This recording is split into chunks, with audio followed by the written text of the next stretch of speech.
Welcome to Hope Anchors. I'm Johnny. And I'm Sean. And together we want to show the hope that anchors the very core of who we are to all that Jesus is. In Hebrews 6:19 it reads, "We have this hope as an anchor for the soul, firm and secure." All So, righty. friends, we are going through the Gospel of Mark in a series called Finally, Some Good News. And just to preview what's going to happen, we do have some chapters in Mark that are designated for Passion Week, including a special podcast that we'll be recording for the Last Supper, the kind of the evening when Jesus was betrayed and arrested. And so we'll be covering that in a special recording. But then after Easter week, we will return back to this because as I started to dive into Mark chapter 10, I was like, I don't want to rush my way through this. You know, sometimes, as you know, if you've been listening to us for any length of time, sometimes Sean and I will hit on parts of a chapter that I didn't hit on a Sunday morning. And then other times we'll just continue the conversation that we started on a Sunday morning. And that's kind of what we'll do with this because there's so much going on in Mark. I've actually split up the messages in Mark. I think it's like 4 weeks. We're going to cover Mark chapter 10. And then there are other chapters that we'll be returning back to as well. So just to let you know, we're not going to rush through this, and there will be times where it seems like we're out of place, but we're not. So it's all right. That is true. That is true. And I love the fact that we're doing a series called Finally Some Good News. And here we are in chapter 10, and we're going to talk about divorce. Yeah. Not sure how good news is there, but actually, Johnny, there is some good news out of this. Yeah. And I think that's why when we look at the gospel and we look at what Mark is saying, but we look at the Bible in general, I think there's this misconception that there's always, it's a have to, and which can kind of put a bad tone on a lot of things. And I think sometimes there's a lot of great news within the bad stuff. Yeah. It's all on how you want to look at it and how your relationship with God is. Oops. And it's just kind of interesting when we go into this and we look at this and we get into chapter 10, and it's just kind of heartbreaking when you think about, oh, we're going to have to talk about divorce and what does Jesus say about divorce. But I think the way you kind of talked about it on Sunday, it really, what this is doing, where we are in this, and what the Pharisees are trying to do is not really talk about divorce. No, because if they really wanted to know his thoughts on marriage and relationships and that kind of thing, then that would have been a different question. But you just always see these religious leaders trying to catch him in his words so that they can arrest him and put him to death, like they end up doing. But at least in this instance, where they come to him and ask him about matters of Mosaic law, he's not going to jump into the debate that's swirling around during their time. Yeah, and it's kind of interesting that that's what the Pharisees have been doing for centuries, for hundreds of years, is they just debate what Moses had said and what was going on. We can find throughout the Old Testament how many times they wrote new laws to support their thinking of, that they were breaking Moses's laws and, or those Mosaic laws. And here we're finding more of, once again, the Pharisees are trying to trap Jesus into his thinking, and they're hoping that he agrees with them, or if he disagrees with them, that then all of a sudden Herod would have more of a problem with him, because it's the same way John the Baptist talked very badly about Herod and his divorce and in the way that he was treating people. They were kind of hoping, well, if he talks bad about it, maybe Herod will do something about him too, and we won't have it won't be on our hands, you know. It, it's so interesting and amazing. I don't know about amazing, but it's interesting how Jesus just sees right through all of that. Yeah. Just he's not going to play their game, and he's just going to just go right at the heart of the question. Yeah. And I literally do mean the heart.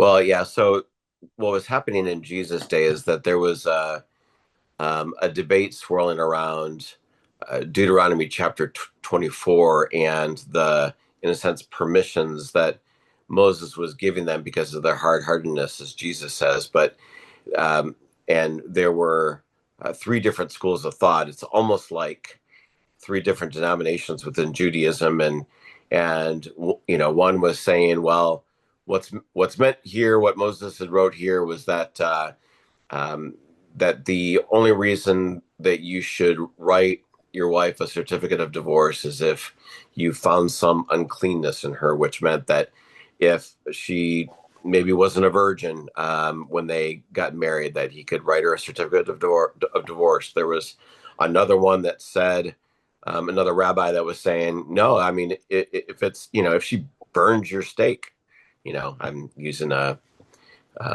modern translation in a sense. But seriously, but it was like, you could divorce her. Another one was like, well, if you find somebody who's more attractive than she is, then you can divorce her. And it's like you had this debate swirling around where it was, in a sense, making divorce really easy and making it really easy for men to back out of their commitments and their relationships with their wives.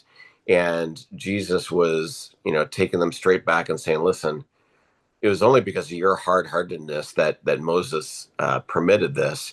But let me just take you right back to the beginning, because Yeah. right in the beginning in Genesis is talked about how God made them male and female. For this reason, a man will leave his father and mother and be united to his wife, and the two will become one flesh. So they are no longer two but one. Therefore, what God has joined together, let no one separate. And as has we've already seen this being the case where he would be speaking publicly to the crowds and maybe even answering questions in the crowds. Sometimes they, when he gets back to the house with his disciples, they've got a clarifying question, and they, ask him about this whole conversation. He says, anyone who divorces his wife and marries another commits adultery against her, and if she divorces her husband and marries another, she commits adultery. And so we can kind of think, wow, that's okay, nothing else to be said there. But you also have to allow the witness of Scripture to give you the details of what's really going on in Scripture. Make Yeah. sure that if you're going to be a good student of the New Testament, you better be a good student of the Old Testament. And that you better take a look at some of the other things that Jesus said, as well as his followers said, in order to get the bigger picture. But Jesus does take them back to the original plan that a man was to leave his father and mother, kind of uh, like, okay, great, you had those normals, you had that way of doing things. Now what you're doing is leaving that circumstance and then cleaving. It's kind of like I'm borrowing from the King James version, but the whole leave your father and mother and cleave to his wife. That that idea of united and cleaving actually literally means to stick like glue. And so if you can imagine, if I had accidentally super glued my fingers together, just how painful that would be, or if I had a bandage on my arm, a big bandage on this hairy arm, and how painful it would be to rip that off. That divorce is painful. Any breakup is painful. I joke that, and I love the guy that my oldest daughter Christy is dating right now. But I joke with her that her one of her first boyfriends. I love the guy, and I think I may have gone through withdrawal worse than she did. um, but any breakup. I'm a dad of three daughters. Any breakup can be um, very harmful, but especially when it comes to divorce, where you have actually united, become one flesh with somebody. And when there's division in that, then that's where that obvious pain can come from. I mean, it's not just physical; it's emotional and mental and financial, and sometimes even spiritual. Because I think when you go through that, um, there can be a lot of heartbreak in your own relationship with God, and like, okay, Lord, what happened here? I don't get it. I thought this was your will. And which is why, I usually come at these circumstances with a lot of um, understanding and mercy. I hate that there's a stigma placed on those who have been through the pain of divorce. Um, and I would hope that one day there wouldn't be, that this whole, oh, that they got divorced, and just the stigma that can come with that. But I would hope that one day we could really come alongside of people and just be much more understanding with their situations. But um, on go ahead. I'm just gonna throw this out there. You came from a broken home. You as a child, you know how it felt going through a divorce between your parents. And for me, I didn't have that, but I came close in my own relationship.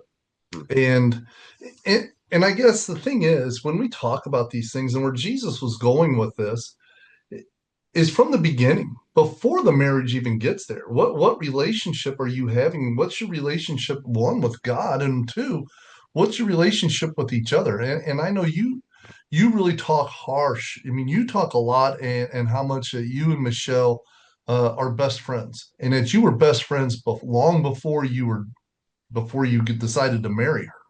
And I mean, you had a foundation, but it wasn't just as friendship. You had a relationship with God at the same time. And I think that's where we find a lot more issues going into it. And I even think when we talk about, I wonder during this time when they were writing these things up and doing, all this certificate, because like you said, if they burnt my toast, that's a reason for divorce. It's like, well, were they really taking care of the woman the way that they were supposed to take care of her from the get-go? Right. Were they honoring each other from the get-go, and from the time they met? Did they honor each other? What was their foundation? And I think sometimes when we read these things, we're always looking for a worldly view of how easy it is to just get out of something. And I think that's the sad part. Now, I will say this. You know, the question could be, so when can I get a divorce? And my pastor, he was, I mean, I just remember talking with him one on one once, where he said that he had zero reservations of telling a woman who's caught in an abusive situation to get out immediately. Um, Now, obviously, God is a God of redemption, and He can absolutely save and rescue anybody. I think it is right to get out of a situation and get yourself to a safe place, um, Definitely. while still praying for and maybe even working on the relationship.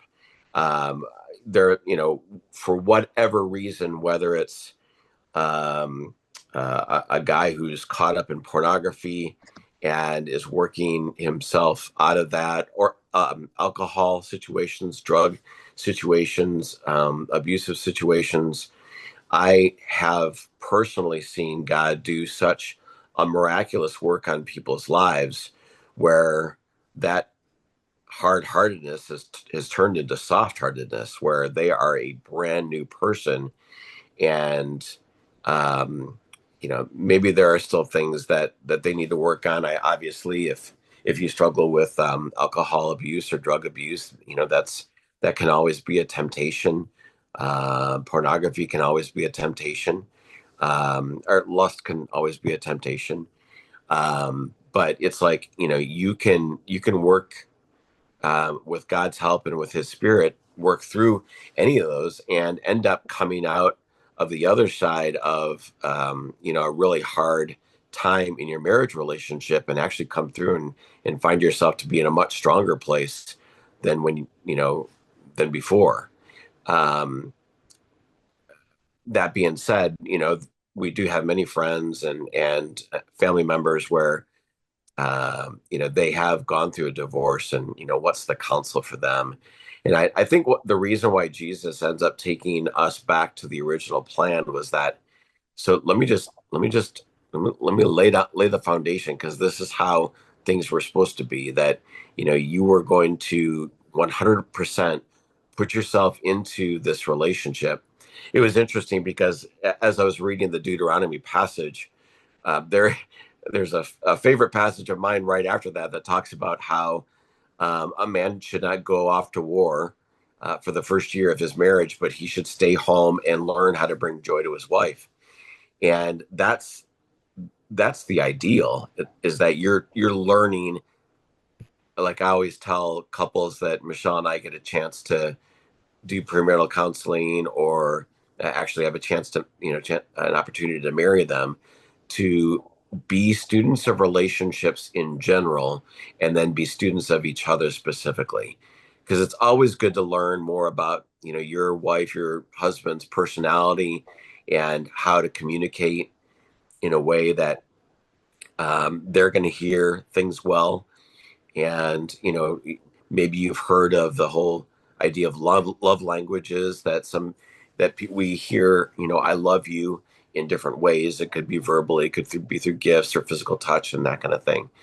But we all have differences, and trying to then make two people become one, there's some challenges in that. And I Hmm. think that you can start that process as a dating couple by doing, pre-engagement counseling, marriage mentoring, having somebody, a counselor or a therapist that you go to, just to better your relationship. um, I've got a couple friends where they always go on a marriage retreat every single year. They do something to build into the relationship every year, and then they'll read a book Wow. together each year as well.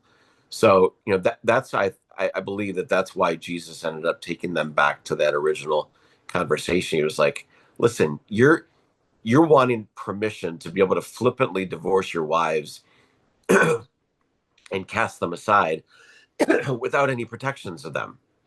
And I'm saying, no, that shouldn't be the case. What you ought to be doing is what we've been saying right from the very start of Genesis, Yeah. and Yeah. leaving old And patterns and starting new ones. I totally understand that whole idea of my relationships decided to take a turn for the best when all of a sudden I took an interest in Julie. When all of a sudden I wanted to know more about her and put her not on a pedestal, but I put her needs in front of mine. Well, I wanted to know who she really was. yeah. And it made all the difference. And I'll tell you, folks, I I went through a study about God wanting my heart, and one of the whole points in this was to get to know my wife's heart, and that was different. I never did that from the beginning, and I think that was the why we had our problems. It wasn't because she didn't have a faith in God. I didn't have that much faith in God, and I was looking for any easy way out, and she's the one that said no and pointed me back to the Bible and gave me the direction to find my answers in the truth in what the Bible says, the way a man should treat his wife, and how to be a husband, how to be a godly husband. And once I started to look into that and do my research and became more involved with that, is when our relationship blossomed like crazy. I mean, it was like springtime 24/7, 365 days, because the love was just getting bigger and stronger. And we're stronger today than we ever have been. And it's wonderful. Uh, so when I see these things, and I understand where he's going with this, and it's not about, hey, whether you can, whether you cannot. It's like, how did you begin with? What was your foundation to start off with? And I think it's awesome for you, and even as a pastor, to do that in premarital counseling and try to figure that out. Try to get a lot of these things out of the way long before you know they become an issue. I think it's awesome that you got friends that go on a marital retreat every year, because it's not, when you say I do, it's like you're not saying, okay, I'm done. It's I do it today and tomorrow, and I do it forever. I mean, it's renewal every day. It's funny you say that because when I found out that my mom and dad were going to be splitting up, I was having a conversation with my mom. I usually connected with her more than my dad, and it really wasn't until the Lord brought some restoration in my relationship with my dad that I started to connect with him more. But I remember a conversation that I was having with my mom when I was a senior in high school, and I had just learned about what had happened, and that it dawned on me that saying I do was not going to be some magic words to make me become the husband that I needed to be, that I needed to start being the man at 18 that I wanted to be at 24 when I would get married. And I realized that I needed to start doing things differently in relationships. Yeah. That my discipleship needed to take hold in the way that I dated, and in the young man that I needed to be throughout those years. Um, but I think that's what can happen sometimes is people really take the um, they go into a marriage relationship. I know for a fact that people don't go into a relationship thinking, well, if it doesn't work out, we'll just split up. I don't think that's the case. But I do also think people don't realize how much work a relationship like that takes even beforehand to be able to work your way through how are we going to communicate together on, finances, on the raising of kids, how many kids we want, um, you know, how are we going to raise them up in the faith? All those different factors, and I think people think that, oh, we're in love, and so we're going to make this work. I think too many people based their marriage relationship on whether or not they are in love and not about some other factors, which is why when I started to pray as a single guy that the Lord would draw me to marry my best friend. I had good girlfriend relationships where it's like, I love being able to hang out with this woman, and we have fun together. And I thought, if there was anybody I would want to marry, it'd be that kind of a relationship where we just really enjoy being together. And I'm grateful that Michelle and we don't just love each other, we actually like each other. So Yeah, Bible says you're supposed to love each other, but we also like each other, which is good. it Um, is. And I see our son, my oldest son, and his wife. They are such a neat couple to watch because you can tell how much they just love each other and they just love each other's company. They love being around each other. They support each other. And it's really kind of neat to see.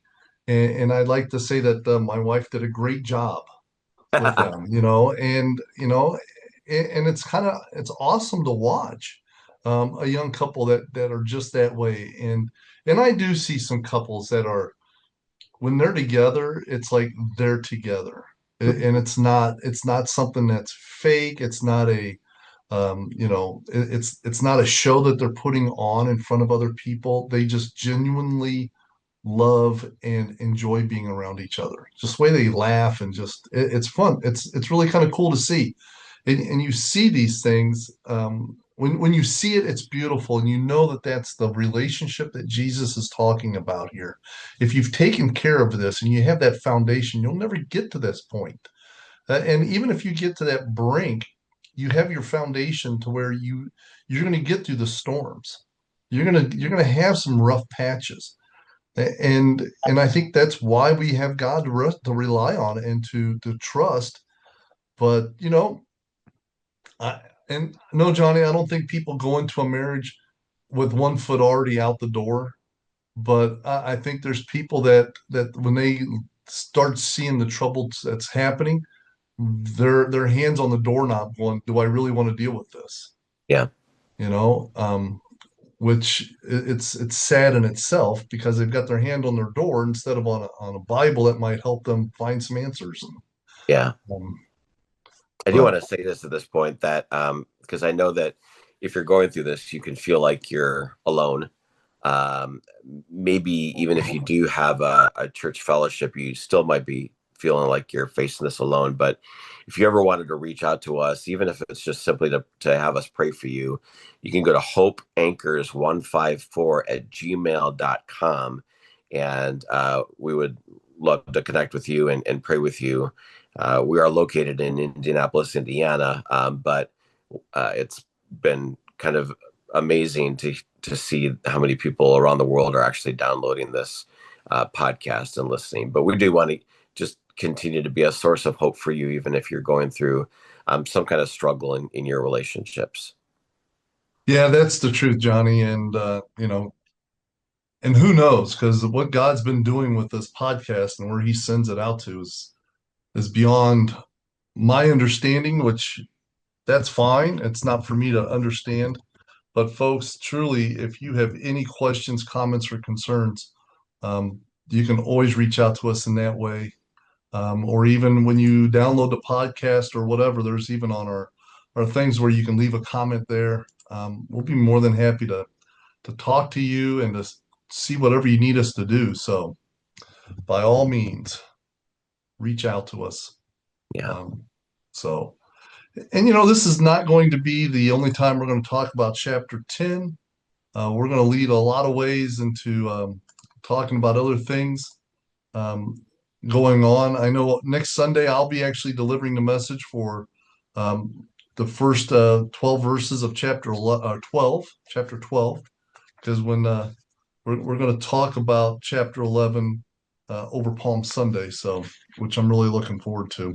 Mm-hmm. But yeah, I just love where we're going, Johnny, and I love the fact that we're just going to take our time and just let this stuff set in and resonate and just see what people have to say. And it's a pleasure to do this. And so, folks, I just want to say this. Thank you so much. Thanks for listening to Hope Anchors. Thanks for sharing Hope Anchors. It's because of you that this thing has been reaching all around the world. And it can only be because of you, because you're doing what God's asking you to do. So Paul wrote in Romans 15:4, for everything that was written in the past was written to teach us, so that through the endurance taught in the scripture and the encouragement they provide, we might have hope. And in these situations and in many others, we just want to encourage you to, never give up, keep looking up and keep hope alive. Amen, Johnny.